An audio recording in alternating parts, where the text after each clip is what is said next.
So Brandon, is it going to be a huge job for you to change the work on changing the zoning here in Ashland to protect mobile home parks? Well, the protection of manufactured home parks is really well supported by our city council. So I think that is one of the big burdens that could be faced, but we're fortunate that there's support for the modifications locally. So that hurdle, I think, has already been crossed.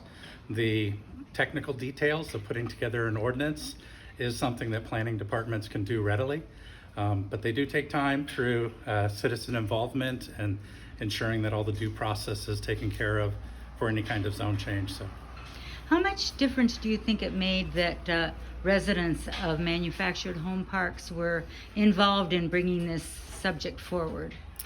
I think the actions of manufactured home park residents coming before our city council, coming before our Housing and Human Services Commission, coming before our Planning Commission, all helped prioritize the implementation of a manufactured home park ordinance.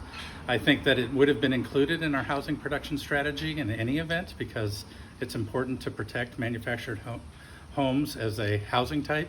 The fact that it is number one in our list of items to do, I think has to do with the activity of those advocates that came out in support of it.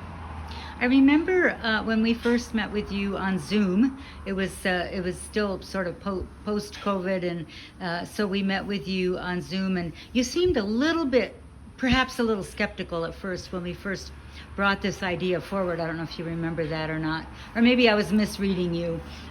We talked about the Portland ordinance, Sure. and I don't know if you felt skeptical or not, but it seems like over these months since we first brought it forward to the commission, and then we talked to you, and then we brought it to the city council, that there has been a momentum that's grown over Sure. time. Yeah, well, I think it's the role of any community development department to, gather information, determine what is going to be necessary before articulating a position and a recommendation to their city council. That's a good point. So, Yeah. when we were first introduced with an idea, the first step is to go back, learn more information about what other cities have done, what hurdles exist, what processes that the city may not be aware of need to be undertaken in order to determine whether or not it's viable in a particular location. It was illuminating talking with staff from the city of Portland in terms of how they implemented an ordinance. And those kind of concerns will be raised throughout the process of drafting and reviewing an ordinance as well. So we're not done by any measure, but we are at least well informed due to the activities of the groups that came before us and advised our commissions and council.